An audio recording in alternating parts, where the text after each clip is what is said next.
झूयी को चोट लगते देख यांग आन और यांग झानफेई के चेहरे पर भी एक जैसा भाव था। 10वीं श्रेणी के अंतिम दौर के एक शीर्षस्थ झूयी वास्तव में फेई हो की एक भी चाल का सामना नहीं कर सके। चहल पहल वाली सड़क पर सन्नाटा छा गया। यांग हवेली के पहरेदार, जिनका आत्मविश्वास और अहंकार यांग आन और झूयी के आगमन की आवाजें मौन थीं। फेई रोंग, फेई मिंग, साथ आए कई कुलपति और फेई हवेली के पहरेदार फेई हो को आश्चर्य से चौड़ी आंखों से देख रहे थे। जियांतियन विशेषज्ञ। काफी देर बाद यांग हवेली के एक पहरेदार ने कापती आवाज में अचानक कहा, जियांतियन विशेषज्ञ। यह सोचकर सभी सिहर उठे, लेकिन फेई रोंग का दिल रोमांचित था। उसके दिल में आनंद के बुलबुले खुशी से उछल रहे थे। पृथ्वी पापा, उनके पापा जियांतियान में घुस आए थे। जियांतियान राज्य में कदम रख दिया था। जियांतियान, फेई हो सचमुच जियांतियान राज्य में आगे बढ़ गया। पहले फेई हवेली को युवाई साम्राज्य के प्रमुख परिवारों में से एक माना जाता था, लेकिन यह योग्यता के मामले में बहुत कम था और हमेशा से ही अति प्रमुख परिवारों द्वारा तिरस्कृत रहा था। कारण यह था कि फेई हवेली में कोई जियांतियान विशेषज्ञ नहीं था। लेकिन अब सब कुछ बदल गया था। अब से फेई हवेली को अति प्रमुख परिवारों की श्रेणी में शामिल किया जाएगा। फेई रोंग रोमांचित था और फेई मिंग और फेई हवेली के रक्षक भी। वे कांपते हुए उत्साह, उन्माद और परमानंद की अवस्था में आ गए। झूयी सड़क से ऊपर आने की कोशिश करता हुआ आया। उसके चेहरे के भाव भी भीड़ से अलग नहीं थे, जो अविश्वास और सदमे से फेई हो को घूर रही थी। और उसमें ईर्ष्या, जलन, नफरत और इस सच्चाई को स्वीकार करने की तीव्र अनिच्छा भी घुली हुई थी। फेई हो उससे भी तेज था और उससे एक कदम आगे जियांतियान क्षेत्र में कदम रख रहा था। जियांतियान, स्वर्ग में एक कदम। जियांतियान में कदम रखते ही उसकी पहचान, पद और बाकी सब कुछ बदल जाता है। फेई हो ने जमीन से रेंगते हुए ऊपर आए झूयी की तरफ देखा और व्यंग्यात्मक लहजे में कहा, मेरे फी हवेली को तबाह कर दूं, तुम पर भरोसा करके। झूयी के चेहरे पर बदसूरत भाव थे। फेई हो, हालांकि तुम जियांतियान क्षेत्र में पहुंच गए हो, लेकिन ज्यादा घमंडी मत बनो। तभी यांग आन बोला, सिर्फ इसी वजह से यह मत समझो कि तुम इस दुनिया में अजय हो। मेरे दादाजी के सामने तुम अभी भी कुछ नहीं हो, बस अपने पहले जैसे ही हो। यांग आन के दादा यांग रोंग भी एक जियांतियन थे। इसके अलावा वे एक जियांतियन द्वितीय श्रेणी के थे, जिन्होंने 30 साल पहले जियांतियन क्षेत्र में प्रवेश किया था। यह कहने के बाद यांग आन ने देव की ओर देखा, पंग, आज फेई हो ने तुम्हें ढक लिया, इसलिए इस बार मैं इसे रहने दूंगा, लेकिन मैं देखना चाहता हूँ कि क्या फेई हो हमेशा तुम्हारे साथ रहकर तुम्हारी रक्षा कर सकता है। चलो चलें। अपनी बात पूरी करते हुए यांग आन यांग जानफेई और बाकी लोगों को साथ लेकर जाने को तैयार हुआ। हालांकि जब यांग आन जाने ही वाला था, तभी अचानक एक आकृति चमकी और एक शक्तिशाली मुक्का हवा के प्रवाह को चीरता हुआ तेजी से उस पर टूट पड़ा। यांग आन का दिल उसी क्षण धड़क उठा, लेकिन उसने तुरंत प्रतिक्रिया दी और उस हमले का अपनी मुक्का से जवाब दिया। 2 मुट्ठियां टकराईं और 2 लोग विपरीत दिशाओं में लड़खड़ा गए।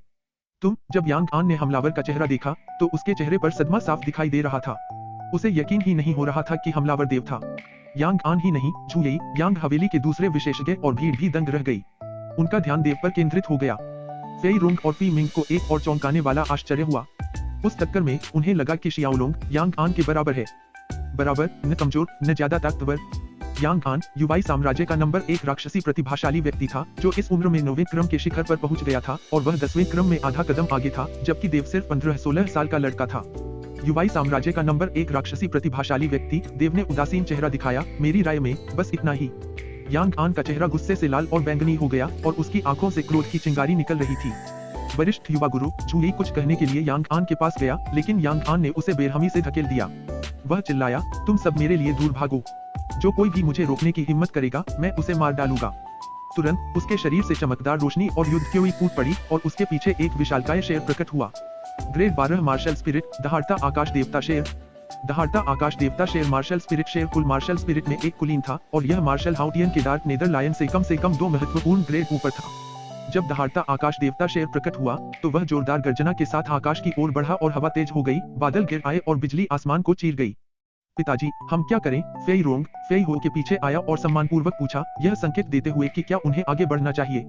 फेई हो ने अपना सिर हिलाया, युवा प्रभु के निर्देश के बिना आप सभी हस्तक्षेप न करें। फेई हो ने ऐसा कहकर सभी को पीछे हटने का संकेत दिया।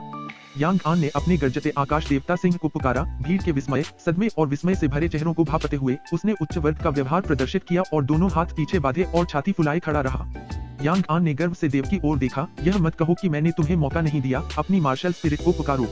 देव ने उदासीन भाव से अपना सिर थोड़ा हिलाया, अगर मैं अपनी मार्शल स्पिरिट को न भी पुकारूं, तो भी मैं तुम्हें हरा सकता हूँ। क्या? देखने वाले लोग हैरानी से हांफने लगे और उनकी आवाजें इतनी ऊंची थीं कि आसमान तक पहुंच गईं।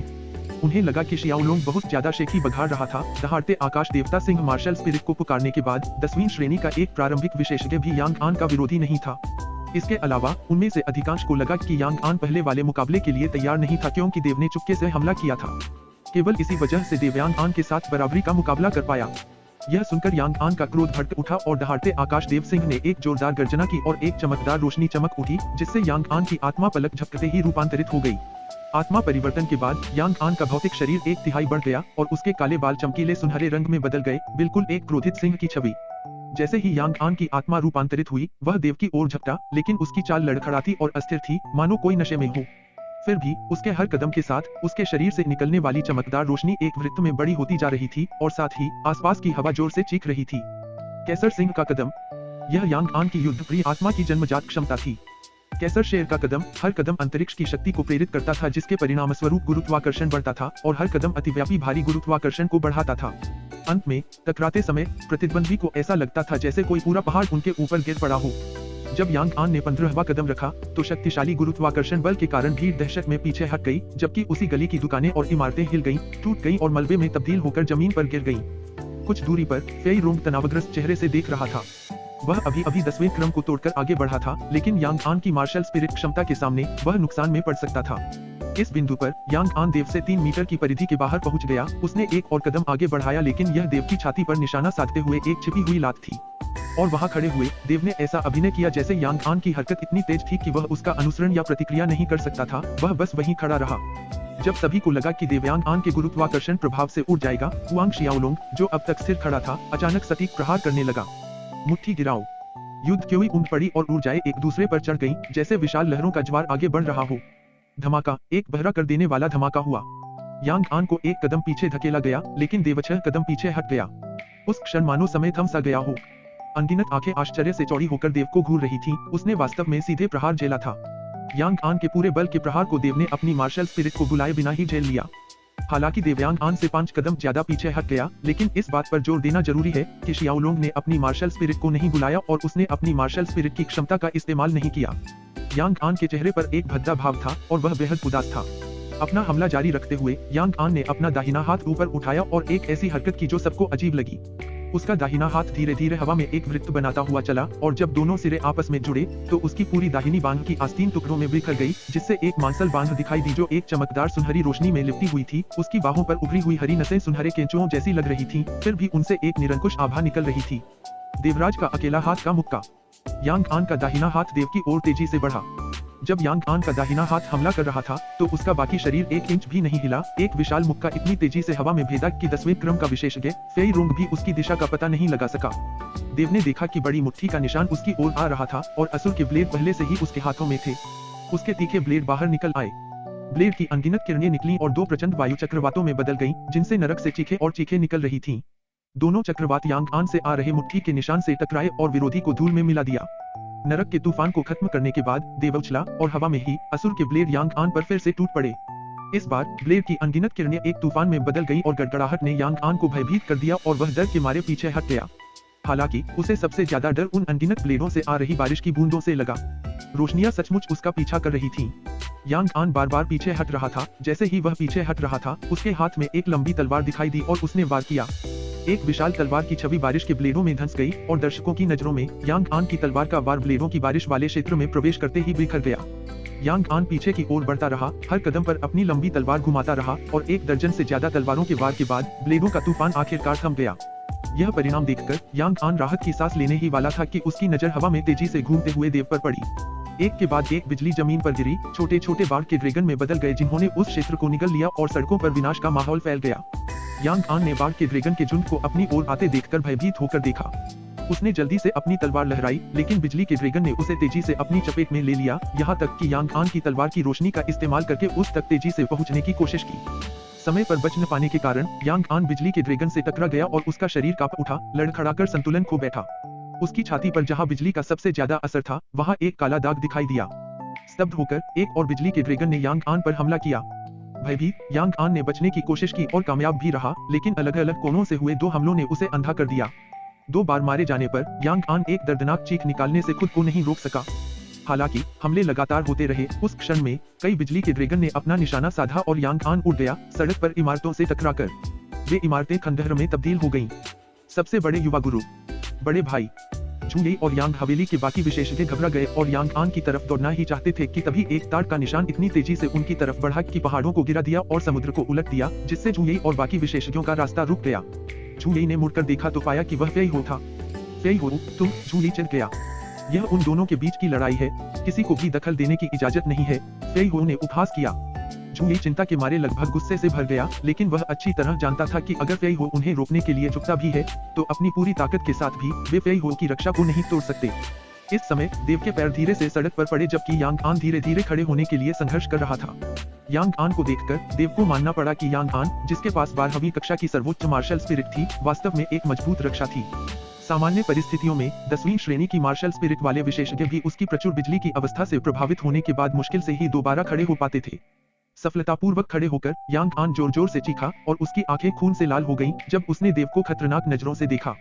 उसकी आंखों में नफरत और हत्या का भाव इतना गहरा था कि देव के पीछे खड़ी भीड़ कांप उठी। युवाई साम्राज्य के नंबर 1 राक्षसी प्रतिभाशाली यांग आन को वास्तव में एक ऐसे युवक ने बिना किसी प्रतिरोध के हरा दिया जो उससे कम 5 साल छोटा था। और तो और ऐसी परिस्थितियों में जहां प्रतिद्वंद्वी ने अपनी मार्शल स्पिरिट नहीं बुलाई, यांग आन के लिए यह उसकी सबसे बड़ी शर्म की बात थी। आसपास के लोगों की निगाहें मानो कांटों की तरह उसके शरीर में एक एक करके क्रूरता से चुभ रही थी। मर जा, मर जा, मर जा, मारने की इच्छा ने यांग आन के दिल पर कब्जा कर लिया। उसके शरीर पर सुनहरे शेर के बालों जैसे लंबे सुनहरे बाल उग आए। कैसर शेर का रूपांतरण, यह उसकी युद्ध आत्मा, गर्जनशील आकाश देव सिंह की 7वें क्रम को तोड़ने और दूसरे विकास से गुजरने के बाद दूसरी जागृत क्षमता थी। कैसर सिंह परिवर्तन आरंभ करने के बाद यांग आन का शरीर फिर से बड़ा हो गया, अपने वर्तमान आकार से लगभग 2 गुना। उसकी त्वचा धूप में ऐसे चमक रही थी मानो उसकी त्वचा पर सुनहरे रंग की एक परत चढ़ी हो, आंखें लाल सुनहरे रंग की थी और उसके शरीर से पहले से भी ज्यादा भयानक आभा निकल रही थी। कैसर शेर के रूपांतरण के बाद यांग आन के गले से एक जोरदार दहाड़ निकली जो बिल्कुल शेर की दहाड़ जैसी लग रही थी। एक कदम आगे बढ़ते ही जमीन कांप उठी और सड़क बनाने में इस्तेमाल की गई ठोस सामग्री फट गई और सड़क पर बारीक दरारें पड़ गईं। एक कदम का असर इतना गहरा था। यांग आन ने एक पैर दूसरे के आगे रखा और कदम दर कदम देव की ओर चल पड़ा। उसके हर कदम से सड़क में दरारें पड़ गईं। एक तेज गति नीचे की ओर दबाव बना और सड़क पर बिखरी बजरी यांग आन की लय के अनुसार उछलकर नीचे गिरने लगी। जैसे कोई शक्तिशाली कैसर शेर किसी प्राचीन जंगल से निकला हो, अपने सिंहासन से उतरकर धीरे धीरे अपने शिकार के पास पहुंच रहा हो। देव ने यांग आन को अपने चेहरे पर शांत भाव के साथ पास आते देखा। भीड़ की आंखों के ठीक सामने देव ने अपनी युद्ध क्योई छोड़ी और नीचे से एक चमकदार काली रोशनी ऊपर की ओर उठी। उसके शरीर से वध की एक भयानक आभा फैल गई और उसी समय देव की दोनों आंखें लाल हो गई और उसकी पीठ से एक जोड़ी काले, अत्यंत काले राक्षसी पंख फूट पड़े। इस अचानक शारीरिक परिवर्तन ने आसपास के सभी लोगों को चौंका दिया। यह कौन सी साधना तकनीक है? वध की आभा कितनी भयानक है? उसकी शक्ति सचमुच इतनी बढ़ गई है, इतनी प्रबल? भीड़ में चर्चाओं का शोर मच गया और सभी ने देव की शक्ति में तीव्र वृद्धि महसूस की और यहाँ तक कि यांग आन, जो कैसर सिंह के शरीर में परिवर्तित हो गया था, के दबे होने के संकेत भी दिखाई दिए। देव के पीछे कुछ दूरी पर खड़े फी हो की आंखें देव के परिवर्तन, असुर की काया, को देखकर उत्साह से कांप रही थीं। यह असुर द्वार की पौराणिक तकनीक थी, असुर की सर्वोच्च काया। 7 साल तक देव का पीछा करते हुए आखिरकार उसे देव को असुर के शरीर में बदलते देखने का मौका मिला। फेई रोंग ने अपने पिता को तीव्र भावनाओं से कांपते हुए देखा और यह देखकर उसके मन में कई संदेह पैदा हो गए। देव ने असुर के शरीर में अपना रूपांतरण पूरा कर लिया और दानव के पंख अचानक फैल गए। भीड़ को बस एक काली परछाई की झलक दिखाई दी और जब वे अभी भी सोच ही रहे थे, तब देव यांग आन के पास पहुंच गया। यांग आन ने अभी कोई प्रतिक्रिया भी नहीं दी थी कि देव ने एक जोरदार मुक्का मारा जो यांग आन के सीने में सीधा लगा। यांग आन का चेहरा दर्द से विकृत हो गया क्योंकि शक्तिशाली मुक्का तुरंत उसकी बाहरी रक्षा प्रणाली को भेदते हुए उसके आंतरिक अंगों पर सीधा प्रहार कर रहा था। यांग आन को 1 दर्जन से ज्यादा कदम पीछे धकेल दिया गया। देव उछल पड़ा और उसी क्षण दर्जनों ईथर पाम्स ने यांग आन के सीने में लगातार प्रहार किए। यांग आन लड़खड़ाता हुआ पीछे हट गया। देव ने कोई और युद्ध कौशल नहीं दिखाया। यांग आन से निपटने के लिए वह कोलैप्स फिस्ट और इथ्रियल पाम के बीच बारी बारी से वार करता रहा। 1 दर्जन से ज्यादा कोलैप्स फिस्ट और इथ्रियल पाम यांग आन की छाती पर लगे, जिससे यांग आन अपनी जगह से 100 मीटर से भी ज्यादा दूर जा गिरा। धमाका! यांग आन उड़कर इमारत की एक पत्थर की दीवार से टकरा गया। पत्थर की दीवार ढह गई और मलबा उसके ऊपर गिर गया, जिससे यांग आन का विशाल शरीर उसके नीचे दब गया। चारों दिशाओं में सन्नाटा छा गया। बड़े भाई यांग जानफेई सबसे पहले प्रतिक्रिया देने वाला और बाहर भागा। झू और बाकी पहरेदार भी उसके पीछे पीछे गए और यांग आन को बाहर निकालने के लिए मलबे को हटाने में कड़ी मेहनत की। यांग आन का मूल रूप से सुंदर रूप और गर्वित स्वभाव धूसर धूल से ढक गया था। कैसर शेर का रूप पहले ही गायब हो चुका था और उसका शरीर अपने सामान्य आकार में वापस सिकुड़ गया था। वह शून्य भाव से देख रहा था। यांग आन के गले में एक मीठा गर्म पदार्थ दौड़ गया और उसने ताजा खून थूक दिया, जिससे उसके सामने जमीन पर लाल रंग का एक धब्बा बन गया। वरिष्ठ युवा गुरु झू और यांग हवेली के बाकी पहरेदार डर गए। शांत वातावरण अचानक उबल पड़ा। यांग आन ने दूसरी क्षमता कैसर लायन ट्रांसफॉर्मेशन का इस्तेमाल किया, फिर भी वह अपने प्रतिद्वंद्वी का विरोध करने में असमर्थ था, जिसे उसने फिर भी खो दिया। इतनी तेजी से और पूरी तरह से हार गया। बड़े भाई आप कैसे हैं? यांग जानफेई ने पूछा। यांग आन केवल कमजोरी से अपना सिर हिला सका क्योंकि उसमें अभी बात करने की भी ताकत नहीं थी। ऐसा लगा जैसे उसकी पूरी छाती पर वार किया गया हो जब तक कि वह धंस न जाए, और उसने देव की ओर देखा, अपने दिल में महसूस हो रहे डर को छिपा नहीं पाया। अगर उसने आत्मा का रूपांतरण नहीं किया होता और कैसर सिंह जैसा शारीरिक रूप नहीं अपनाया होता जिससे उसकी सुरक्षा 10वीं क्रम के शुरुआती विशेषज्ञ के समान ही बढ़ गई होती, तो देव के हमलों से उसकी छाती टुकड़े टुकड़े हो जाती। यांग आन ने बड़ी मुश्किल से एक उपचारक गोली निकली और अपनी स्थिति को ठीक किया। थोड़ी देर बाद उसकी कर्कश आवाज सुनाई दी, हम वापस चलते हैं। यांग हवेली के पहरेदारों द्वारा सहारा पाकर यांग आन और उसके लोग वहां से चले गए। युवा स्वामी इस समय फी हो देव के पीछे आ गया। युवा स्वामी, फी रोंग, फी मिंग और फी हवेली के पहरेदार आगे आए और सम्मानपूर्वक सलामी दी। इस समय तक वे जिन आंखों से देख रहे थे, वे देव पर जो कटाक्ष किए गए वे बिल्कुल अलग थे। देव ने सिर हिलाया और असुर शरीर परिवर्तन से बाहर आ गया। चलो चलते हैं। जब यांग आन और उसके समूह नजरों से ओझल हो गए तो देव ने फी हो और बाकी लोगों से कहा, हाँ युवा स्वामी। जैसे ही देव जाने के लिए मुड़ा, भीड़ दूर से ही अलग हो गई। उनका रवैया सम्मानपूर्ण, भयभीत और विस्मय से भरा था।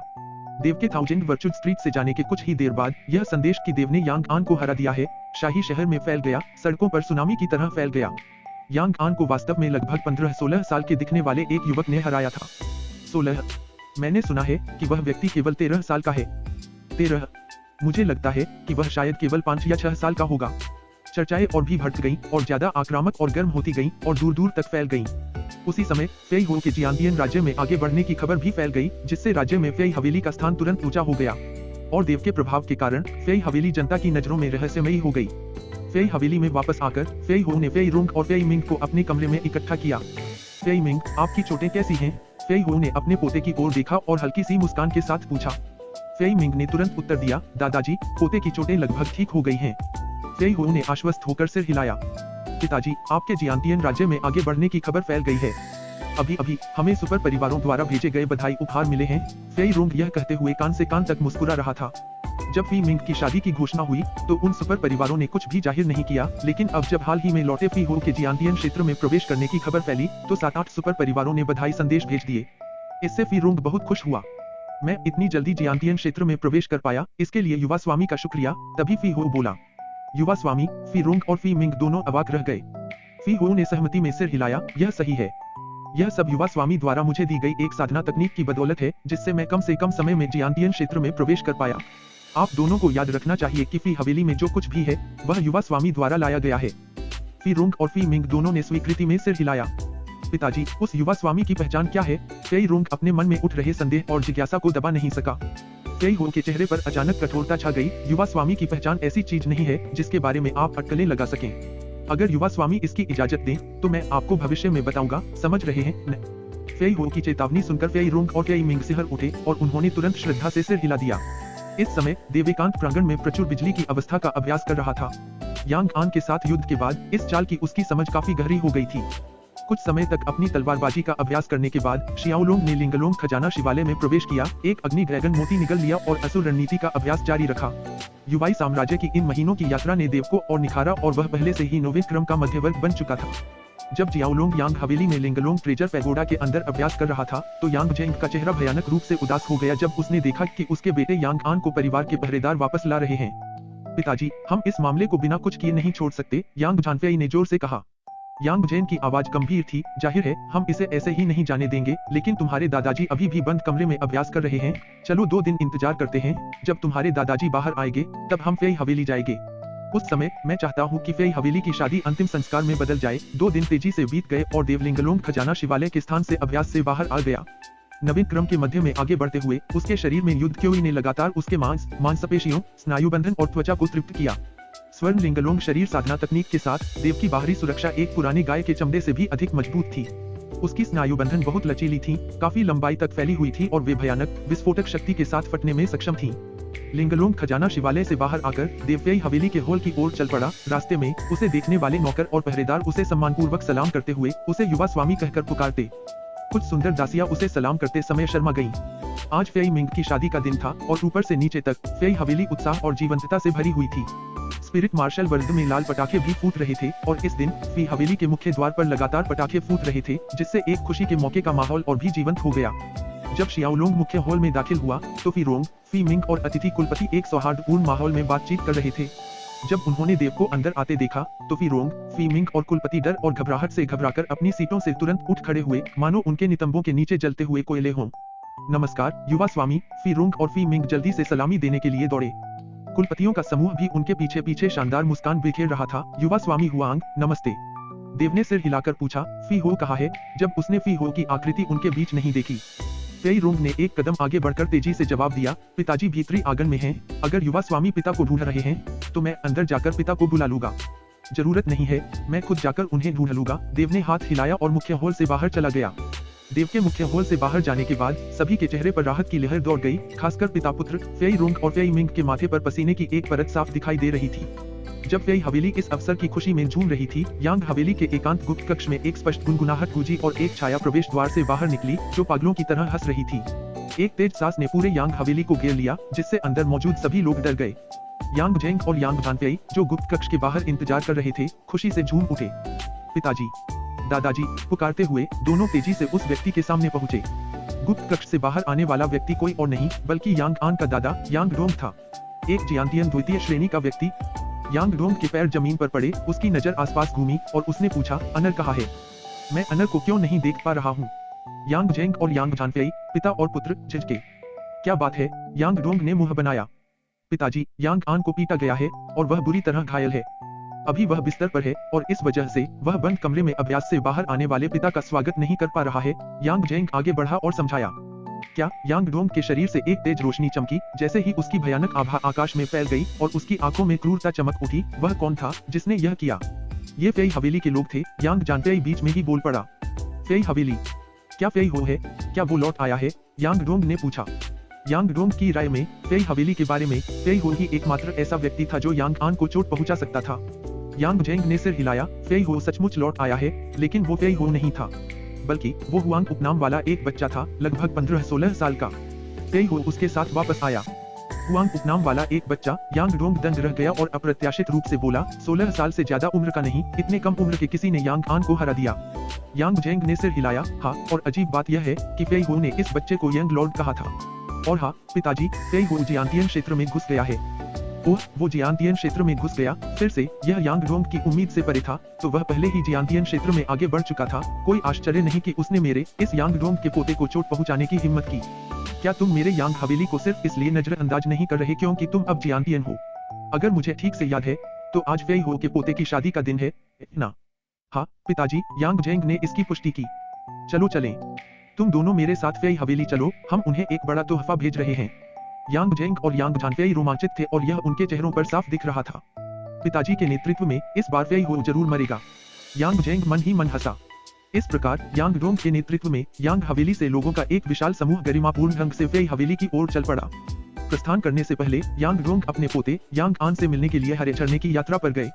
जब उन्होंने यांग आन को देखा, उसकी छाती मानो पिटाई से धस गई हो, उसके दिल में क्रोध और हत्या की भावनाएं भड़क उठीं। पूरे रास्ते यांग हवेली के लोगों ने सड़कों पर सबको इतना डरा दिया था कि वे उन्हें दूर से देखकर भाग जाते या छिप जाते। यांग हवेली के लोगों के दूर चले जाने के बाद ही राहगीर छिपने से बाहर निकले। ये यांग हवेली के लोग थे। लगता है कि ये फेई हवेली जा रहे हैं। एक अच्छा शो आने वाला है और आज फेई हवेली में एक शादी हो रही है। शायद आज खून बहेगा। चलो चलकर देखते हैं। यांग डोंग और उसके साथियों का कुछ दूर से ही पैदल चलने वालों का एक समूह फेई हवेली की ओर बढ़ रहा था। पहले तो वहाँ कुछ ही लोग थे, लेकिन जैसे जैसे समय बीतता गया, पीछे पीछे आने वाले लोगों की संख्या बढ़ती गई और अंत में यांग डोंग के समूह के पीछे सैकड़ों लोगों का एक समूह उमड़ पड़ा। फिर भी यह संख्या बढ़ती ही जा रही थी। फेई हवेली। देव और फेई हो मुख्य हॉल में बैठे थे और दूसरे परिवारों के वर्तमान कुलपिताओं से बातें कर रहे थे। तभी फेई हवेली के मुख्य द्वार की ओर से दो दुख चीखे और स्तब्ध कर देने वाला शोर सुनाई दिया। इसी समय फेई हवेली का एक भयभीत रक्षक मुख्य हॉल में दौड़ा। उसने जल्दी से फेई हो की ओर कहा, बूढ़े गुरु, यांग हवेली के लोग यहाँ हैं। यांग डोंग उनका नेतृत्व कर रहे हैं। यांग डोंग विवाह भोज में आए कुलपिता चौंक गए। यांग डोंग एक जियांतियन द्वितीय क्रम विशेषज्ञ थे। इसके अलावा यांग डोंग अपनी सुरक्षात्मकता के लिए जाने जाते थे। एक बार एक ड्यूक के बेटे ने यांग हवेली के एक गार्ड की पिटाई कर दी और यांग डोंग खुद ड्यूक की हवेली में जाकर स्पष्टीकरण मांगने लगा। उसने उस गार्ड को ड्यूक के बेटे को तब तक पीटने दिया जब तक वह अधमरा नहीं हो गया, और हालांकि ड्यूक ने राजा से शिकायत की, फिर भी मामला यूं ही अनसुलझा रह गया। इस बार घायल हुआ यांग डोंग का सबसे प्यारा पोता यांग आन। इस बार यांग डोंग आया, शायद आखिरकार वह आया। फेई हो के चेहरे पर उदासी छा गई। वह पिछले 2 दिनों से यांग डोंग के आने की तैयारी कर रहा था। युवा स्वामी, फेई हो ने मुड़कर देव की ओर देखा। चलो बाहर चलकर देखते हैं, देव ने कहा और खड़ा हो गया। फेई रोंग, फेई मिंग और कुलपिता सभी खड़े हो गए और देव और फेई हो के पीछे मुख्य हॉल से बाहर चले गए। मुख्य द्वार पर पहुंचकर उनका स्वागत घायल फेई हवेली के पहरेदारों से भरे मैदान ने किया और प्रवेश द्वार के सामने फेई हवेली के कुछ पहरेदार यांग हवेली के पहरेदारों से युद्ध कर रहे थे और उनके हाथ में युद्ध की ची हवा में बिखरी हुई थी। यांग डोंग, यांग जेंग और यांग हवेली के विशेषज्ञ किनारे खड़े होकर देख रहे थे। सड़क के दोनों छोर दर्शकों से भरे हुए थे। जैसे ही फेई हो बाहर आया, यांग डोंग की नजर उसके शरीर पर पड़ी और फेई हो और यांग डोंग की आंखें टकराने पर आग की चिंगारी भड़क उठी। एक पल बाद यांग डोंग ने अपनी नजर देव पर डाली। उसकी आंखें तेज ब्लेड की तरह चमक उठी और हत्या की नीयत फूट पड़ी। जब फेई हो, देव और बाकी लोग बाहर आए तो दोनों तरफ के लड़ रहे पहरेदार रुक गए और एक तरफ हट गए। फिर यांग डोंग और यांग जेंग आगे आए। बदमाश, तुम वो हुआंग उपनाम वाला बदमाश हो? यांग डोंग ने देव को ठंडी निगाहों से घूरा। मुझे तुम्हारी पहचान से कोई फर्क नहीं पड़ता, चूंकि तुमने मेरे पोते को घायल किया है, इसलिए तुम्हें इसकी कीमत चुकानी ही होगी। मेरी मांग अनुचित नहीं है, अगर तुम अपनी दोनों बाहें काटने को तैयार हो तो मैं तुम्हारी जान बख्श सकता हूँ। फिर यांग डोंग ने फेई हो की ओर देखा, वरना न सिर्फ आज तुम मरोगी बल्कि पूरा फेई महल भी तुम्हारे साथ दफन हो जाएगा। यांग डोंग ने अभी बोलना ही खत्म किया था कि फेई हो ने अपनी चाल चल दी। किसी की पलक झपकने से पहले ही फेई हो यांग डोंग के सामने आ गया। एक मुक्का मारा गया जो अंतरिक्ष में गर्जना करता हुआ दिखाई दिया और उसकी जबरदस्त शक्ति ने यांग डोंग का दिल दहला दिया। उसने फेई हो के प्रहार का जवाब देने के लिए तेजी से अपनी मुक्का भी मारी। एक बहरा कर देने वाला धमाका हुआ और दो आकृतियां पलटाव से पीछे की ओर उड़ गईं। जियांटियन द्वितीय आदेश। फेई हो की आंखों में तिरस्कार भरा था। यांग डोंग, तुम और तुम्हारा पोता यांग आन एक जैसे हो, तुम्हारा दिमाग तुम्हारी गांध से बना है। गांध से बना दिमाग? यांग डोंग एक पल के लिए हैरान रह गया। हालांकि बाहर सड़क पर खड़ी भीड़ जोर से हंस पड़ी। यांग हवेली के लोगों के चेहरों पर एक भद्दा भाव था। जब भीड़ हंसी तो शोर ने यांग डोंग को वास्तविकता में वापस ला दिया। जैसे ही यांग डोंग का गुस्सा फूटने ही वाला था, देव ने अचानक हाथ हिलाया। सबको घेर लो, एक को भी मत जाने दो। देव की आवाज धीमी होते ही आकृतियां बदल गईं। 500-600 पहरेदार फेई हवेली से यांग हवेली के पहरेदारों को घेरकर बाहर निकलते दिखाई दिए। हालांकि इस बार यांग डोंग अपने साथ कई पहरेदार लेकर आया था, लेकिन उनकी संख्या ज्यादा से ज्यादा 300 ही थी।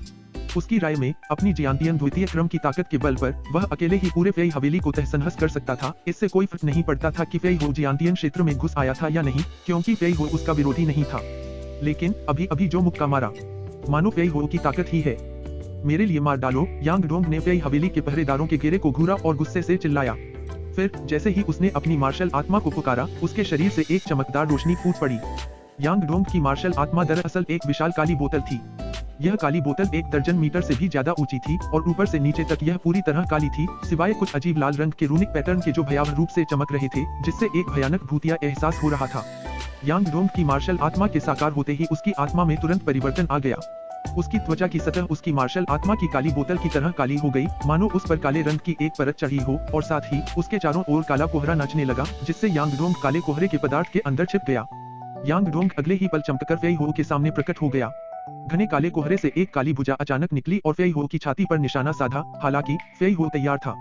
एक चांदी की चमक के साथ उसकी मार्शल आत्मा बाहर निकली और एक चांदी की नदी में बदल गई, जो फेई हो के शरीर की रक्षा में ऊपर की ओर बहती हुई दुश्मन के हमले को रोक रही थी। शत्रु के आक्रमण को रोकने के बाद रजत नदी फेई हो के चारों ओर घूमती रही और हर पूर्ण चक्कर के साथ बड़ी और मजबूत होती गई। साथ ही फेई हो को घेरे हुए युद्ध क्योई का क्षेत्र भी व्यास में बड़ा होता गया, जिससे एक मजबूत वातावरण का उत्सर्जन हुआ। मार्शल स्पिरिट का सुदृढ़ीकरण। फेई हो के जियांटियान क्षेत्र में प्रवेश करने के बाद उसकी मार्शल स्पिरिट का सुदृढ़ीकरण 5 गुना से बढ़कर 7 गुना हो गया।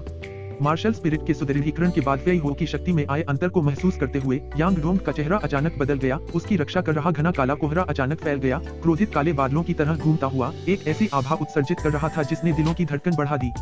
काले बादल का ताड़। काले कोहरे के बीच से एक विशाल काली हथेली का निशान हवा में मंडराता हुआ निकला। फेई हो उछल पड़ा। दिल तोड़ने वाली मुट्ठी। एक मुट्ठी बाहर निकली, अंतरिक्ष को चीरती हुई और काले बादल की हथेली पर जा लगी। टक्कर में एक हथेली का निशान और एक मुट्ठी का निशान उड़ गया। यांग डोंग ने फेई हो से युद्ध किया और उनके नीचे फेई हवेली के रक्षकों और यांग हवेली के रक्षकों के बीच एक अलग ही युद्ध छिड़ गया।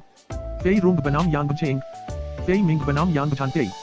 शुरू में यांग झानफेई ने सोचा था कि वह 2 दिन पहले की तरह आसानी से और तेजी से फेई मिंग को हरा सकता है और फेई मिंग को कुत्ते जैसी मार दे सकता है। हालांकि आज उसने देखा कि न केवल फेई मिंग की चोटें पूरी तरह से ठीक हो गई थीं, बल्कि उसकी साधना भी उन्नत हो गई थी। वह एक बहुत ही अजीब तरह के मुट्ठी युद्ध कौशल का उपयोग कर रहा था, जिससे यांग जेंग बच नहीं पा रहा था और वह एक दयनीय स्थिति में पहुंच गया। इस एहसास ने उसे भयभीत और क्रोधित कर दिया। देव ने फेई हवेली के आसपास हो रही लड़ाइयों को देखा और फिर वह पलक झपकते ही गायब हो गया। दोबारा प्रकट होते ही वह यांग हवेली के एक रक्षक के ठीक सामने था और रक्षक के प्रतिक्रिया देने से पहले ही देव ने उसे हथेली से उड़ा दिया। देव युद्ध क्षेत्र में इधर उधर घूमता रहा और हर बार जब वह प्रकट होता तो यांग हवेली का एक रक्षक उड़ जाता। झू येई और कई अन्य के अलावा ये यांग हवेली के रक्षक ज्यादातर 7वें क्रम के थे। 8वें और 9वें क्रम के रक्षकों की संख्या बहुत कम थी। इतनी ताकत के भरोसे वे देव के हमले का सामना कैसे कर सकते थे? यांग डोंग ने नीचे कुछ अजीब देखा और देव की हरकतें साफ देखीं। यांग हवेली के रक्षकों को एक के बाद एक भागते देख उसका दिल गुस्से से उबल पड़ा।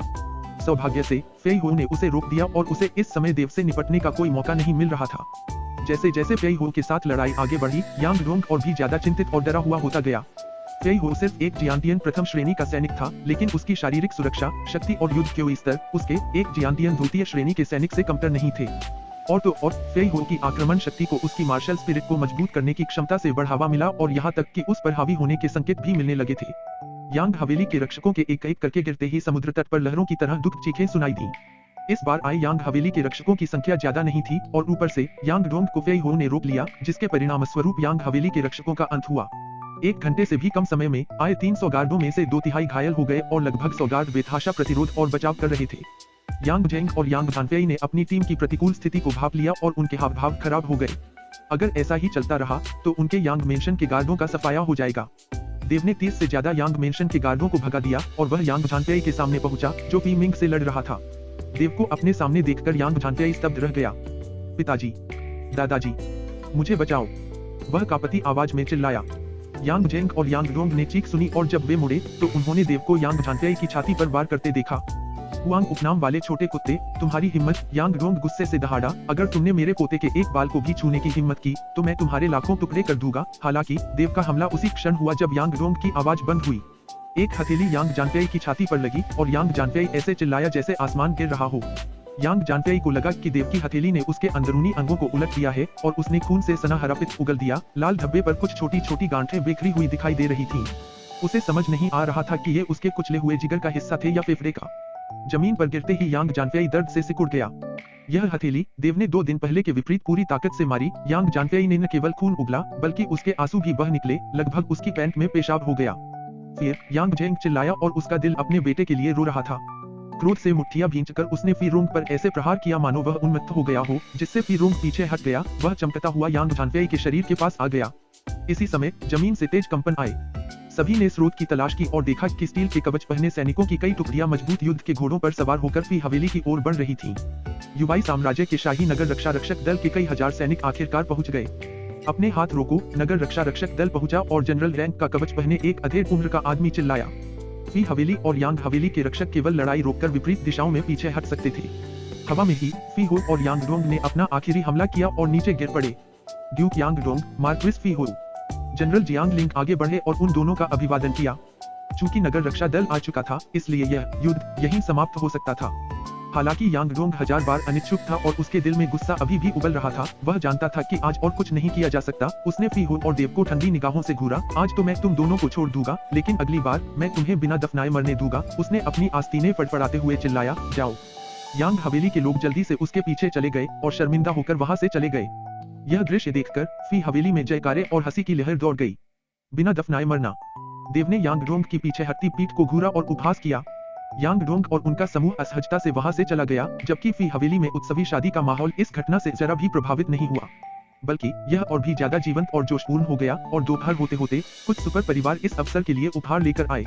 फी हवेली उस दिन के लिए खुशियों से भर गई। पिता और पुत्र फी रोंग और फी मिंग दोनों ही खुशी से झूम उठे। शादी का जश्न देर रात तक चलता रहा, फिर धीरे धीरे शांत हो गया और धरती रात के अंधेरे सन्नाटे में डूब गई। देवरागन में खड़ा दूर से निकल रहे चाँद को देख रहा था। उस रात चाँद चमक रहा था, बादलों की बेतरतीब लहरों के साथ, जो रात के आसमान में धुंधली सुंदरता का एक स्पर्श जोड़ रही थी। दिन के दौरान फी हवेली में हुए उल्लास को याद करते हुए देव अपने पिछले जन्म के माता पिता और लोटोंग शाही शहर में अपने वर्तमान माता पिता की यादों में खो गया। उसके विचार बहुत दूर चले गए। काफी देर बाद देव कमरे में लौटा, लिंगलोंग खजाना शिवालय में प्रवेश किया और अपनी नियमित साधना शुरू की। एक अग्नि ड्रैगन मोती निगलने के बाद देव ने असुर रणनीति अपनाई। तभी काले और नीले ड्रैगन उभरे और उसके सिर के ऊपर मंडरा रहे थे। वे लालच से पाताल लोक की आध्यात्मिक ऊर्जा को निगलने लगे, जो शून्य से नीचे की ओर बह रही थी और उसे उसके शरीर में स्थानांतरित कर रही थी। देव की मध्याह्न रेखाओं में युद्ध क्योई, विशेष रूप से क्योई सागर में, तेजी से उछली और लुढ़की। जब देव ने अपनी युद्ध क्योई शुरू की तो पाताल लोक की आध्यात्मिक ऊर्जा एक विशाल सुनामी की तरह गूंज उठी। पिछले कुछ वर्षों में अग्नि ड्रैगन मोतियों का उपयोग करके अपनी पाताल लोक युद्ध क्योई को बढ़ाने के बाद पाताल लोक युद्ध क्योई की गुणवत्ता में उल्लेखनीय सुधार हुआ है। हालांकि यह किस स्तर तक पहुंच गई है, इसका आकलन देव के पास नहीं था।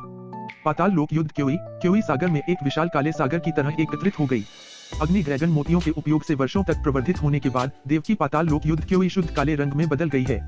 इतना ही नहीं, पाताल लोक युद्ध क्योई के आकर्षक कालेपन के भीतर यह एक चिकना क्रिस्टलीय एहसास देती थी। उसके शरीर में समाहित हुई पाताल लोक आध्यात्मिक ऊर्जा का निरंतर परिशोधन होता रहा। उसके पीछे कुंडली मारे बैठे जुड़वां ड्रैगन बड़ी तेजी से, लालच से अपने शरीर पर एक काली और एक नीली रोशनी मिलाते हुए लिंगलोंग ट्रेजर पैगोडा के स्थान को रोशन करते हुए उसे खा रहे थे। एक रात बीत गई, देव ने अपनी आंखें खोली और दिन भर की अपनी साधना समाप्त की और वह लिंगलोंग खजाना शिवालय से बाहर आ गया। जब देव लिंगलोंग खजाना शिवालय से बाहर आया तो युवाई साम्राज्य के शाही महल से एक दूत फेई हवेली पहुंचा और फेई हो को सूचित किया कि उसे ड्यूक की उपाधि प्रदान की गई है। यह उपाधि मार्क्विस पद से एक पद ऊपर होती है, ड्यूक। जब भी साम्राज्य का कोई मार्क्विस योद्धा जियांतियन राज्य में प्रवेश करता तो राजा उसे ड्यूक की उपाधि प्रदान करता। देव को यह उम्मीद नहीं थी कि युवाई साम्राज्य के राजा ने न केवल फेई हो को ड्यूक के पद पर उन्नत किया बल्कि उसे ड्यूक की उपाधि भी प्रदान की। यहाँ इस बात पर जोर देना जरूरी है कि केवल जियांतियन विशेषज्ञों को ही ड्यूक की उपाधि प्रदान करने का विशेषाधिकार दिया जाता था। इसके अलावा मूल युवाई साम्राज्य के यांग आन जैसे प्रतिभाशाली लोगों को केवल मार्क्विस की उपाधि प्राप्त थी। देव की तो बात ही छोड़िए, जो युवाई साम्राज्य का प्रजा भी नहीं है। जब देव ने विनम्रतापूर्वक दूत को बताया कि वह युवाई साम्राज्य का प्रजा नहीं है तो दूत मुस्कुराया। महामहिम अच्छी तरह जानते हैं कि युवा स्वामी हुआंग युवाई साम्राज्य का प्रजा नहीं है, लेकिन जो व्यक्ति राज्य का प्रजा नहीं है वह भी युवाई साम्राज्य से ड्यूक की उपाधि प्राप्त कर सकता है। देव ने फेई हो की ओर देखा। यह सच है, युवा स्वामी। फेई हो ने महल के दूत की बात की पुष्टि करते हुए सिर हिलाया।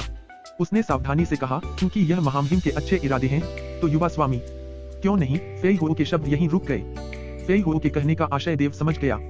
हालांकि अपनी पहचान के कारण उसे ड्यूक की उपाधि की ज्यादा परवाह नहीं है, लेकिन उसे पाना भी कोई बुरी बात नहीं है। भविष्य में युवाई साम्राज्य में घूमते समय इससे उसे कुछ सुविधा मिलती है। इस प्रकार देव को दूत के हाथों ड्यूक की उपाधि प्राप्त हुई। कुछ ही क्षणों बाद दूत ने फेई हो और देव को खुशी खुशी विदा किया और अपने सफल कार्य की सूचना देने के लिए महल लौट आया। महल के दूत के जाने के बाद देव ने शहर में टहलने का फैसला किया। वह कुछ दिनों से युवाई शाही शहर में था, लेकिन उसने अभी तक शहर को अच्छी तरह से नहीं देखा था। वह और फेई हो कुछ ही दिनों में लोटोंग साम्राज्य वापस जाने वाले थे, इसलिए वह उससे पहले शहर देखना चाहता था। फेई हो के साथ देव की हवेली से निकलकर सड़कों पर टहलता हुआ चला गया। फेई हो को गए 7 साल हो गए थे और युवाई शाही शहर में कई बदलाव हुए थे। जब उन्होंने शहर की खाक छान मारी तो दोपहर हो चुकी थी और आगे बढ़ते हुए उसी बिल्कुल लजीज डिश फ्लोर के पास वे दोनों अंदर गए और पहली मंजिल पर बैठकर 2 जग फेयरी वाइन और कुछ साइड डिशेज ऑर्डर की। फेई हो और देव के आने का रेस्टोरेंट के मालिक ने गर्मजोशी से स्वागत किया, जो पिछली बार की तुलना में कहीं ज्यादा उत्साही और सम्मानजनक थे। फेई हो जियांतियान क्षेत्र में आगे बढ़े, जबकि देव ने यांग आन को हरा दिया और यह खबर मालिक के कानों तक पहुंच गई। आखिरकार जब वे जाने वाले थे और पैसे देने को तैयार हुए तो मालिक ने उनके सोने के सिक्के लेने से साफ इनकार कर दिया, यह कहते हुए कि देव और फेई हो के आने से कोई फर्क नहीं पड़ता क्योंकि उनका खर्च मुफ्त होगा। चूंकि यह मालिक का आतिथ्य था, इसलिए दोनों ने मना नहीं किया। शांतिपूर्वक 3 दिन बीत गए। इन 3 दिनों के दौरान लिंगलोंग खजाना शिवालय के अंदर अभ्यास करने के अलावा देव की हवेली के एक प्रांगण में अपनी असुर तलवार कला का अभ्यास करता था। देव लगातार नरक का तूफान, असुर के आंसू, पाताल लोक के राजा का क्रोध और प्रचुर बिजली की स्थिति का प्रदर्शन करता रहता था और उसके प्रांगण से बीच बीच में बिजली की चमक और गड़गड़ाहट के साथ करुण क्रंदन गूंजते रहते थे। इस दिन देव प्रांगण में असुर तलवार कला का अभ्यास कर रहा था, तभी अचानक एक जोरदार भूकंप ने जमीन को एक पल के लिए जोर से हिला दिया। देव चौंक गया और झटके फिर से आए। प्रांगण में पत्थर के पहाड़ जैसी सजावट बगीचे के फर्श पर गिर गई। पूरी तरह से रुकने से पहले 5-6 बार तेज भूकंप आया। तभी दूर क्षितिज में कहीं से जलती हुई लपटें प्रकट हुई, जिससे आकाश में एक ज्वलंत अंगारे जैसी छाया पड़ गई और चारों दिशाओं में लहरों की तरह प्रचंड गर्मी फैल गई। युवाई साम्राज्य के लोग आकाश में इस अद्भुत दृश्य को देखकर अचंभित रह गए। जैसे ही गर्मी की लहरें युवाई राजसी शहर से टकराई, तापमान बेतहाशा बढ़ गया, जिससे सभी को ऐसा लगा जैसे वे किसी तपती भट्टी में गिर गए हों। यह क्या है? देव की आंखें सिकुड़ गईं। हालांकि इस समय गर्मी की लहरें जिस तरह से आई थीं, उसी तरह अचानक पीछे हट गईं, शाम के ज्वार से भी तेज। बदलाव के उस क्षण में देव ने देखा कि उसके शरीर में स्थित लिंगलोंग ट्रेजर पैगोडा जोर से हिल रहा था, मानो उस दिशा में किसी चीज ने उसे अपनी ओर आकर्षित किया हो। फिर भी उसी समय देव ने महसूस किया कि लिंगलोंग ट्रेजर पैगोडा अपने भीतर कांप रहा था, एक डर का एहसास, जैसे वह किसी ऐसे अस्तित्व का सामना कर रहा हो जो उसे डरा रहा हो। चहल पहल से भरा शाही शहर शांत हो गया। कुछ ही देर बाद फेई हो देव के आंगन में आया और बताया, युवा स्वामी, राजा ने आदेश दिया है कि शहर में तालाबंदी कर दी जाए और किसी को भी शहर के अंदर या बाहर जाने की अनुमति नहीं है। शहर में तालाबंदी? देव हैरान रह गया। सामान्य परिस्थितियों में जब कोई राज्य संकट का सामना करता है, तभी शाही शहर में तालाबंदी की स्थिति होती है। हो सकता है कि यह अभी आकाश में हुए दृश्य से संबंधित हो। देव का मन घूम गया और उसने पूछा, फेई हो, तुम पहले वाले दृश्य के बारे में क्या सोचते हो? फेई हो ने एक पल के लिए चुपचाप सोचा और फिर गंभीरता से जवाब दिया, क्या किसी खजाने का जन्म होना चाहिए जो वैसा ही दृश्य पैदा करे जैसा हमने अभी देखा? एक खजाने का जन्म। देव ने लिंगलोंग ट्रेजर पैगोडा की अजीब प्रतिक्रिया के बारे में सोचा। हो सकता है यह कोई स्वर्गीय खजाना हो जो प्रकट होने वाला हो, और अगर उसने सही अनुमान लगाया तो यह एक ऐसा खजाना होना चाहिए जिसका स्वर्गीय खजाने की सूची में उसके पास मौजूद लिंगलोंग खजाने के शिवालय से भी ऊंचा स्थान हो। बस यही स्पष्टीकरण समझ में आता है कि इससे लिंगलोंग खजाने का शिवालय अभी कांप उठेगा। एक स्वर्गीय खजाना जो शिवालय से भी ऊंचा है। देव की आंखों में एक चमक चमकी और उसने एक गहरी सांस ली। पहले के दृश्य और लिंगलोंग खजाने के शिवालय की प्रतिक्रिया को देखते हुए यह तय किया जा सकता है कि यहाँ एक स्वर्गीय खजाना प्रकट होने वाला है। उसने यह उम्मीद नहीं की थी कि युवाई साम्राज्य की एक अचानक यात्रा उसे एक खजाने के जन्म का सामना करने का मौका देगी। फेई हो, जाकर इस मामले के बारे में पूछताछ करो। देव ने फेई हो की ओर मुड़कर फुसफुसाहट से भी कम आवाज में धीरे से आदेश दिया। शुरू में देव ने यहाँ कुछ दिन बिताने और फिर लोटोंग साम्राज्य लौटने का फैसला किया था, लेकिन अब ऐसी घटना का सामना करते हुए वह कुछ समय के लिए घर की यात्रा को टाल ही सकता था। हाँ महाराज, फेई हो ने सम्मानपूर्वक स्वीकार किया और वह मुड़कर आंगन से बाहर चला गया। फेई हो की घटती हुई आकृति को देखते हुए देव ने अपनी पीठ पर कसकर हाथ जोड़ लिए। चाहे कुछ भी हो जाए, उसे यह स्वर्गीय खजाना मिलना ही है। हाल के वर्षों में लिंगलोंग खजाना शिवालय से प्राप्त लाभों ने देव को स्वर्गीय खजाने के महत्वपूर्ण लाभों का एहसास कराया। लिंगलोंग खजाना शिवालय के बिना अपनी अद्भुत प्रतिभा और जुड़वा मार्शल स्पिरिट्स के बावजूद उसकी अभ्यास गति अब की तुलना में बहुत धीमी होती। अगर वह लिंगलोंग खजाना शिवालय के समान स्तर का कोई और खजाना जीत लेता तो उसकी साधना की गति एक नई सीमा तक पहुंच जाती और शायद 2-3 साल के भीतर जियांतियन क्षेत्र में प्रवेश करना भी संभव हो जाता। आखिरकार देव के सामने एक ऐसा खतरा मंडरा रहा था जिससे वह अपनी शक्ति बढ़ाने के लिए बेचैन था। लगभग 1 घंटे बाद फेई हो वापस लौटा और देव को सूचना दी, महाराज, मुझे जानकारी मिल गई है। जिस स्थान पर यह दृश्य दिखाई दिया वह ज्ञानोदय झील के आसपास है। ज्ञानोदय झील युवाई शाही शहर से लगभग 300 ली दूर है। ओह, ज्ञानोदय झील। देव ने फेई हो की ओर देखा। फेई हो ने तुरंत समझाया, हाँ महाराज, यह ज्ञानोदय झील हमारे युवाई साम्राज्य की सबसे बेहतरीन झीलों में से एक है। यह विशाल है और कई हजार वर्ग किलोमीटर में फैली हुई है। हालांकि इस समय ज्ञानोदय झील की रक्षा के लिए 1 लाख सैनिक तैनात हैं। कोई भी सौली के दायरे में नहीं पहुंच सकता। राजा ने आदेश दिया है कि जो कोई भी ज्ञानोदय झील में घुसने की हिम्मत करेगा उसे राजद्रोह के अपराध के अनुसार सजा दी जाएगी, मौके पर ही मौत। 1 लाख सैनिक इसकी रक्षा कर रहे हैं। देव की आंखों में एक चमक सी उभरी। इस युवाई साम्राज्य के राजा ने बहुत तेजी से प्रतिक्रिया दी। उसने शायद अनुमान लगाया होगा कि यह किसी दिव्य खजाने के जन्म से संबंधित है, इसलिए उसने वहां इतने सारे सैनिक तैनात कर दिए। हाँ, दूसरे देशों की सेनाएं वापस बुला ली गई हैं। मुझे डर है कि कुछ ही दिनों में ज्ञानोदय झील पर तैनात सैनिकों की संख्या कम से कम 3 से 4 लाख तक पहुंच जाएगी। फेई हो ने आगे कहा, 3 से 4 लाख? 3 लाख सैनिकों के सामने तो मजबूत और कठोर जियांतियन विशेषज्ञ भी हार जाएंगे। देव की भौहें गहरी सिकुड़ गईं। पहले आप पीछे हटें, लेकिन स्थिति के बारे में पूछताछ जारी रखें। कुछ देर बाद देव बोला, हाँ महाराज, फेई हो ने उत्तर दिया और सम्मानपूर्वक पीछे हट गया। देव चिंतनशील मनोदशा में आ गया। फेई हो की बातों से अंदाजा लगाया जा सकता है कि ज्ञानोदय झील में घुसना नामुमकिन होगा। केवल एक ही विकल्प था, भेष बदलकर या छिपकर घुसना। हालांकि अपनी मार्शल स्पिरिट क्षमता, अंतरिक्ष गुप्तता के साथ भी इतने सारे सैनिकों की पहरेदारी के बीच बिना पकड़े गए झील में घुसना इतना आसान नहीं है। एक जगह पर 400 सैनिकों के समूह वाली स्थिति के बारे में सोचते हुए इसका मतलब होगा कि हर 100 मीटर की दूरी पर सैनिकों की एक टीम निगरानी कर रही होगी। लगता है मैं केवल स्थिति के अनुसार ही काम कर सकता हूँ, देव ने मन ही मन सोचा। सामान्यतः आकाश में दर्शन प्रकट होने के लगभग 60 दिन बाद एक स्वर्गीय खजाना जन्म लेता है, इसलिए देव को कोई जल्दी नहीं थी। इस समय उसके पास इंतजार करने के अलावा और कोई विकल्प नहीं था। आसमान धीरे धीरे काला पड़ने लगा, जो एक और दिन के अंत का संकेत था। युवाई शाही शहर की हमेशा की चहल पहल की तुलना में आज माहौल थोड़ा फीका लग रहा था। सड़कों पर कोई भी सामान्य व्यक्ति दिखाई नहीं दे रहा था, क्योंकि ज्यादातर गश्त कर रहे सैनिक ही थे। लिंगलोंग खजाना शिवालय के स्थान पर देव पालथी मारकर बैठा था। एक अग्नि ड्रैगन मोती निगल रहा था और असुर रणनीति का अभ्यास कर रहा था। जब वे सिल्वर मून वन से यात्रा कर रहे थे तो देव ने राक्षसी जानवरों को मारकर पर्याप्त मात्रा में जानवरों के कोर एकत्र किए और असुर वलय में उनकी संख्या कहीं अधिक थी। सिल्वर मून वन की यात्रा किए बिना उसे आपूर्ति समाप्त होने की चिंता करने की जरूरत नहीं थी। उसकी वलय के अंदर जानवरों के कोर की संख्या उसे 1 वर्ष तक चलने के लिए पर्याप्त थी। रात बीत गई और अगले दिन सुबह देव लिंगलोंग खजाना शिवालय से बाहर आया और प्रांगण में आकर उसने असुर तलवार कौशल, तीर्थीय हथेली और पतन मुट्ठी का प्रशिक्षण शुरू कर दिया। अपने प्रशिक्षण के बीच में फी हुन आया। देव को सूचना देते हुए उसने बताया कि ज्ञानोदय झील के पास एक महान खजाने के प्रकट होने की अफवाह शाही शहर और आसपास के शहरों में फैल गई है। यह सुनकर कई विशेषज्ञ ज्ञानोदय झील क्षेत्र की ओर दौड़ पड़े, लेकिन उनमें से अधिकांश गश्ती सैनिकों द्वारा पकड़ लिए गए और युद्ध छिड़ गया। कुछ को छोड़कर जियांतियन विशेषज्ञ भागने में कामयाब रहे, बाकी घुसपैठियों को सैनिकों ने मौके पर ही मार डाला। फेई हो की रिपोर्ट सुनकर देव ने सिर हिलाया। वह मन ही मन खुश था। जैसा उसने सोचा था, ज्ञानोदय झील में एक महान खजाने के प्रकट होने की खबर फैल गई है। उसका मानना है कि जैसे जैसे यह अफवाह और फैलेगी, झील की ओर जाने वाले विशेषज्ञों की संख्या बढ़ती जाएगी और उस समय स्थिति और भी अराजक हो जाएगी। अराजकता के इसी चक्र में उसका अवसर छिपा है। देव ने फी हो से ज्ञानोदय झील के आसपास के वातावरण और परिस्थितियों के बारे में कुछ प्रश्न पूछे और फी हो से अनुरोध किया कि वह चीजों पर नजर रखे। तब से कई दिन बीत गए। हर दिन फी हो ज्ञानोदय झील की ताजा स्थिति की रिपोर्ट देव को देने आता था। देव की भविष्यवाणी के अनुसार ही सब कुछ हुआ। एक व्यक्ति ने खबर 10 लोगों तक फैलाई, 10 ने 100 तक और 100 ने हजारों तक। ज्ञानोदय झील में एक विशाल खजाने के प्रकट होने की खबर फैल गई थी और पूरे युवाई साम्राज्य को इसकी खबर मिल गई थी और विशेषज्ञ दूर दूर से युवाई साम्राज्य की ओर दौड़ पड़े थे। विभिन्न सेनाओं के विशेषज्ञ स्थिति का जायजा लेने के लिए सैनिकों को चकमा देकर ज्ञानोदय झील में घुसने के तरीके खोज रहे थे। जैसे जैसे विशेषज्ञों की संख्या बढ़ती गई, इन सेनाओं और पहरे पर तैनात सैनिकों के बीच संघर्ष लगातार और तीव्र होते गए। सेना पर दबाव पहाड़ की तरह भारी होता जा रहा था। देव ने फेई हो को पीछे हटने दिया। इस डर से आधे महीने से ज्यादा समय में पड़ोसी सेनाएं आ पहुंचेंगी। सेना पर दबाव 2 गुना, 3 गुना होता जाएगा और स्थिति और भी अराजक हो जाएगी, जिसका देव ने पहले ही अनुमान लगा लिया था। रात आंगन के बीचों बीच देव अपना बाया पैर बाई ओर फैलाए खड़ा था और उसका निचला शरीर अर्धउठक सी मुद्रा में झुका हुआ था। उसकी कोहनियां कमर से सटी हुई थीं।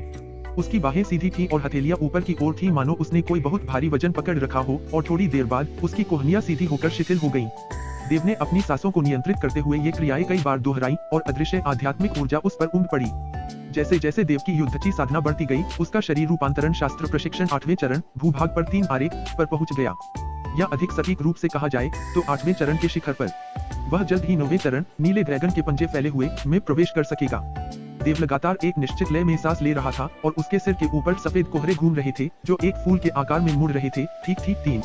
देव के शरीर में भारी मात्रा में आध्यात्मिक ऊर्जा प्रवेश कर गई, जो उसकी नाभि के पास स्थित उसके दांतियन में जमा हो गई और जैसे ही उसने अपने दांतियन में आंतरिक शक्ति एकत्रित की, उसके क्योई सागर में युद्ध क्योई और उसके दांतियन में आंतरिक शक्ति एक दूसरे के साथ प्रतिध्वनित होने लगी। अब केवल अपनी आंतरिक शक्ति के बल पर वह एक औसत उत्तर्णवम क्रम के प्राणी को मार सकता था। जैसे ही देव सांस लेता, सांसों के बीच का प्रत्येक अंतराल लंबा होता जाता, मानो वह कछुआश्वास वन अवस्था में डूब गया हो।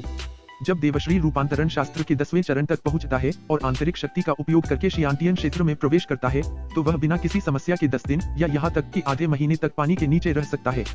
इसी तरह अगले 10 दिन बीतते गए। इन पिछले 10 दिनों के दौरान देव ने असुर रणनीति, शरीर रूपांतरण शास्त्र, असुर तलवार कौशल, ईथर पाम और पतन मुट्ठी का अभ्यास किया। इन 10 दिनों में ज्ञानोदय झील में स्थिति लगातार अराजक होती जा रही थी। पड़ोसी राज्य की सेनाएं ज्ञानोदय झील क्षेत्र में पहुंच गई थीं और भीषण संघर्ष हो रहे थे और मरने वालों की संख्या हर दिन बढ़ रही थी। झील के पास तैनात सैनिकों की संख्या 4 लाख तक पहुंच गई थी। फिर भी झुंड में आ रही सेना को रोकना एक कठिन प्रयास था। सेना दबाव के कारण लगभग ढहने ही वाली थी। ज्ञानोदय झील का जल स्तर अजीबोगरीब तरीके से बढ़ गया था और सतह पर गुस्से से भरी लहरें उठ रही थीं, क्योंकि ज्ञानोदय झील के तल से अजीबोगरीब चीखें निकल रही थीं। ये सभी संकेत एक महान खजाने के बाहर आने की ओर इशारा कर रहे थे।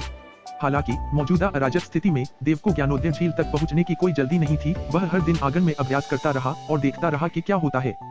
सच तो यह था कि देव अगर ज्ञानोदय झील तक जल्दी पहुंच भी जाता तो भी उसका कोई फायदा नहीं होता, क्योंकि स्वर्गीय खजाने के जन्म में अभी काफी समय था। इसके अलावा युवाई साम्राज्य की सेना अभी भी उस इलाके में पहरा दे रही थी और अभी तक पीछे नहीं हटी थी।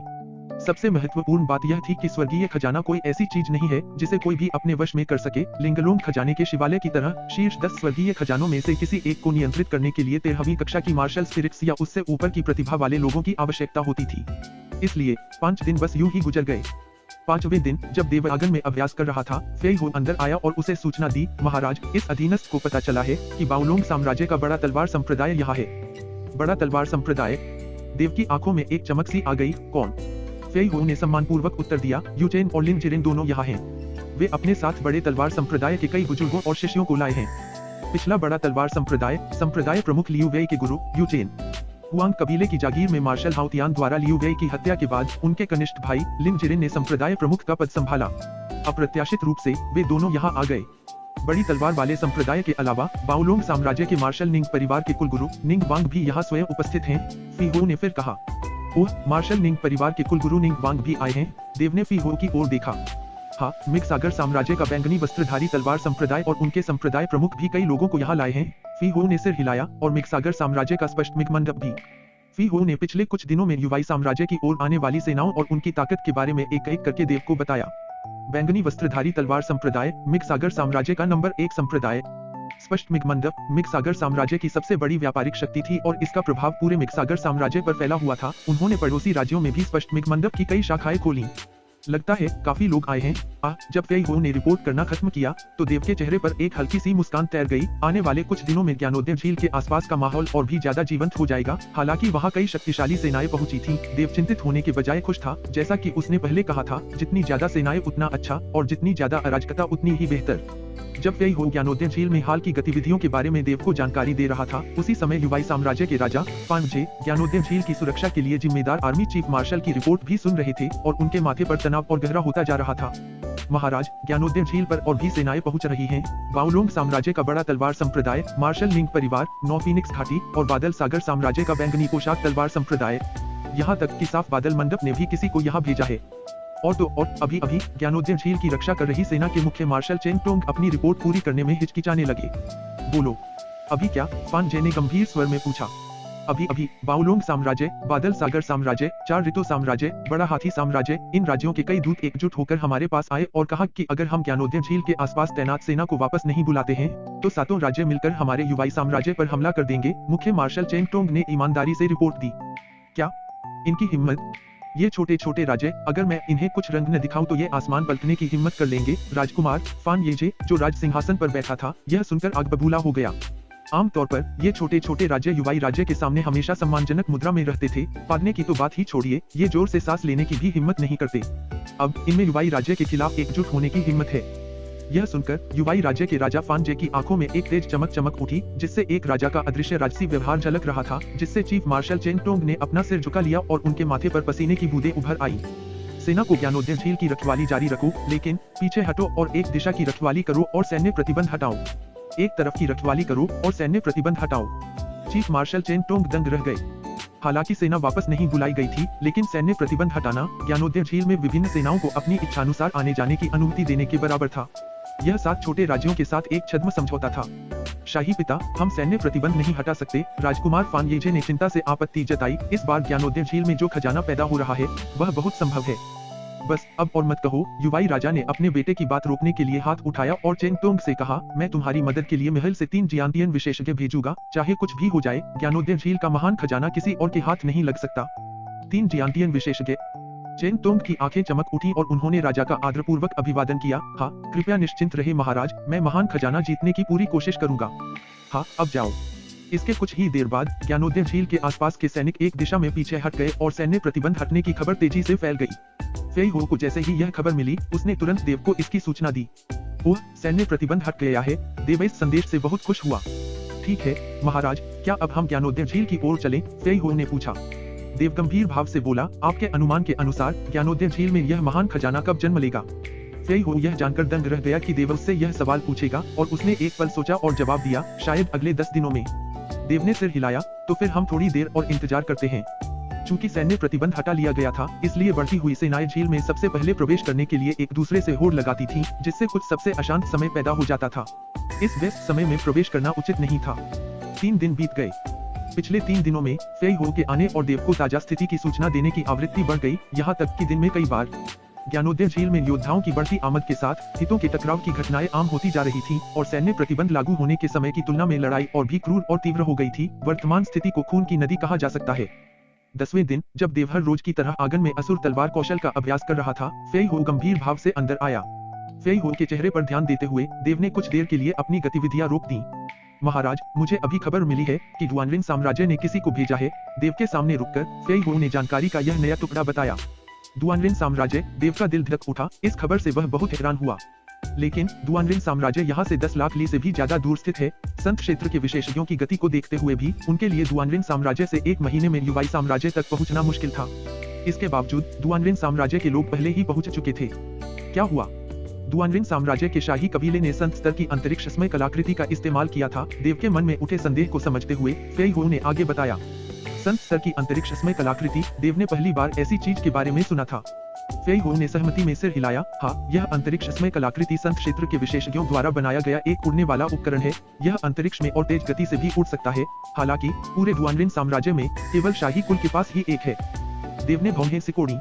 उसे उम्मीद नहीं थी कि डुआनलिन साम्राज्य के शाही कुल के पास इस तरह की कोई अंतरिक्षमय कलाकृति होगी। इस मामले में डुआनलिन साम्राज्य के हस्तक्षेप के साथ चीजें और भी पेचीदा हो गई हैं। क्या उनके भीतर कोई संत क्षेत्र विशेषज्ञ है? देव ने पूछा।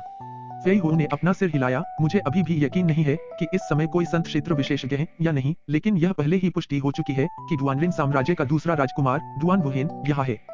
डुआन वुहेन, देव ने फेई हो की ओर देखा। हाँ, यह डुआन वुहेन डुआनलिन साम्राज्य के कई राजकुमारों और राजकुमारियों में सबसे ज्यादा प्रतिभाशाली है और डुआनलिन सम्राट का सबसे प्रिय है। फेई हो ने बताया, सिर्फ 200 सालों से साधना करते हुए वह पहले से ही जियांतियन नोवे क्रम का विशेषज्ञ है। एक जियांतियन नोवा आदेश। हालांकि जियांतियन नोवा आदेश कोई संत क्षेत्र नहीं है, फिर भी यह संत क्षेत्र के भयानक अस्तित्व के बहुत करीब है। तो क्या आप जानते हैं कि इस डुआन वुहेन की मार्शल आत्मा क्या है? देव ने एक और सवाल पूछा। फेई हो ने सिर हिलाते हुए कहा, कोई नहीं जानता कि डुआन वुहेन की युद्ध भावना क्या है। ऐसा कहा जाता है कि वह अपनी युद्ध भावना को कभी भी सार्वजनिक रूप से प्रदर्शित नहीं करता। देव ने इस विषय पर विचार किया। डुआन वुहेन की युद्ध भावना के बारे में कोई नहीं जानता, या यूं कहे कि जो लोग जानते थे वे पहले ही मर चुके हैं। डुआन वुहेन ने उन्हें चुप करा दिया है। इस प्रकार बाहरी दुनिया में किसी को भी उसकी युद्ध भावना के बारे में कोई जानकारी नहीं है। हालांकि यह डुआन वुहेन 200 वर्षों की छोटी सी अवधि में जियांतियान नोवे क्रम तक साधना कर सकता है, इसलिए निस्संदेह उसकी युद्ध भावना का स्तर कम नहीं है। 12वीं कक्षा या। देव को गहरे विचारों में डूबा देखकर फेई हो ने बीच में बोलने की हिम्मत नहीं की। महाराज, अब हमें क्या करना चाहिए? कुछ देर बाद फेई हो ने सावधानी से धीमी आवाज में पूछा। देव को उसकी चिंता से बाहर निकाला गया। तैयार हो जाओ, हम कल ज्ञानोदय झील की ओर चलेंगे। हालांकि डुआनलिन साम्राज्य के हस्तक्षेप ने स्थिति में एक अवांछनीय बदलाव ला दिया था। देव ज्ञानोदय झील में प्रकट हुए दिव्य खजाने को पाने के लिए दृढ़ था। यह उसके लिए एक अवसर था। इस दिव्य खजाने के साथ ही वह सबसे तेज गति से जियांतियन क्षेत्र में प्रवेश कर सकता था और यह उसके वरिष्ठ भाई चेन तियांकी के खिलाफ एक और तुरुप का पत्ता था। फेई हो ने देव के आदेश को सम्मानपूर्वक स्वीकार किया और आंगन से पीछे हट गया। फेई हो के जाने के बाद देव लिंगलोंग खजाना शिवालय के स्थान में प्रवेश किया, एक अग्नि ड्रैगन मोती निकल लिया और अभ्यास जारी रखा। ज्ञानोदय झील के पास अर्कसन पर्वत। पहाड़ों ने ज्ञानोदय झील को अपनी गोद में समेट रखा था और अर्कसन पर्वत आसपास का सबसे ऊंचा और विशाल पर्वत था। अर्कसन पर्वत की चोटी पर कोई खड़ा था, एक ऐसा व्यक्ति जिसने गहरे सुनहरे पीले रंग का वस्त्र पहना हुआ था और 30 साल के किसी अधेड़ व्यक्ति जैसा दिख रहा था। उसके गहरे पीले वस्त्र पर 8 जीवंत शक्तिशाली ड्रैगन कढ़ाई किए हुए थे। अधेड़ व्यक्ति अपने हाथ पीठ के पीछे करके चुपचाप खड़ा था और अपने सामने ज्ञानोदय झील की ओर देख रहा था। अर्कसन पर्वत की चोटी पर खड़े होकर कोई भी एक नजर में पूरी झील का नजारा ले सकता था। हालांकि अधेड़ व्यक्ति चुपचाप वहीं खड़ा था। उसके शरीर से एक अद्भुत गति निकल रही थी, जिससे एक अदृश्य महान आभा निकल रही थी, मानो वह ऊपर आकाश हो और बाकी सब कुछ उसके चरणों में हो। इसी समय लोगों का एक समूह पहाड़ की तलहटी से अर्कसन पर्वत की चोटी पर पहुंचा और उन्होंने पीले वस्त्र पहने अधेड़ व्यक्ति से 10 मीटर दूर अपने कदम रोक लिए। सभी के चेहरों पर सम्मान का भाव था और वे सलामी दे रहे थे। हम विनम्र मंत्रीगण महामहिम द्वितीय राजकुमार को श्रद्धांजलि अर्पित करते हैं। इन लोगों के समूह में युवाई साम्राज्य के राजा फानजे भी शामिल थे। ये लोग युवाई साम्राज्य के साथ साथ पड़ोसी राज्यों के दूत भी थे।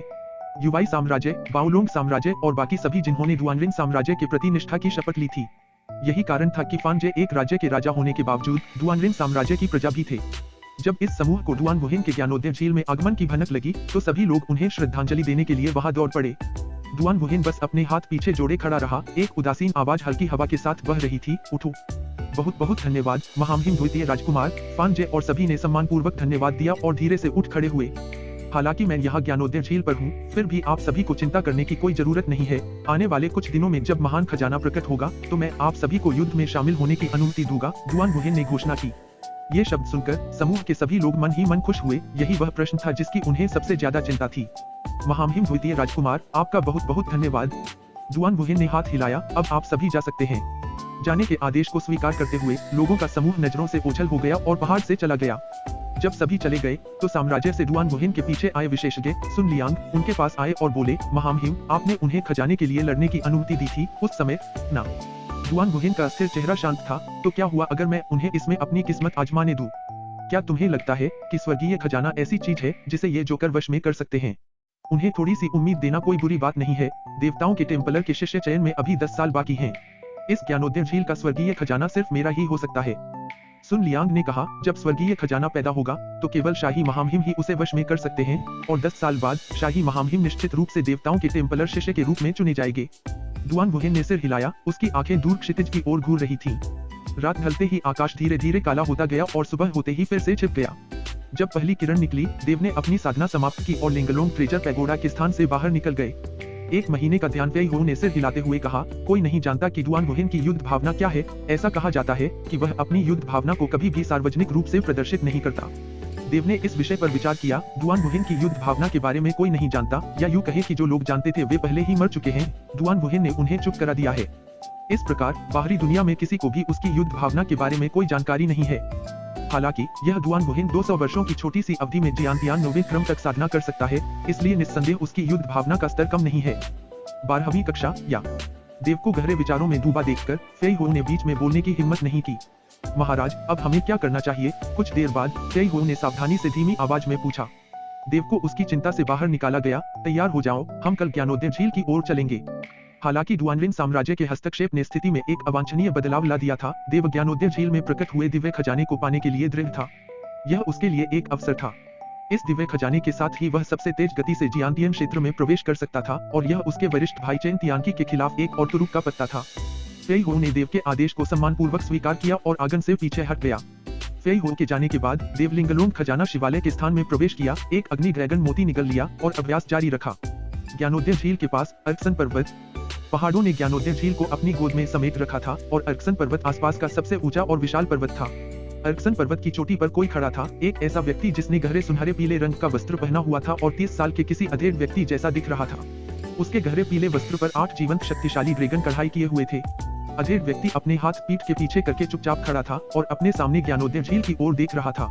अर्कसन पर्वत की चोटी पर खड़े होकर कोई भी एक नजर में पूरी झील का नजारा ले सकता था। हालांकि अधेड़ व्यक्ति चुपचाप वहीं खड़ा था, उसके शरीर से एक अद्भुत गति निकल रही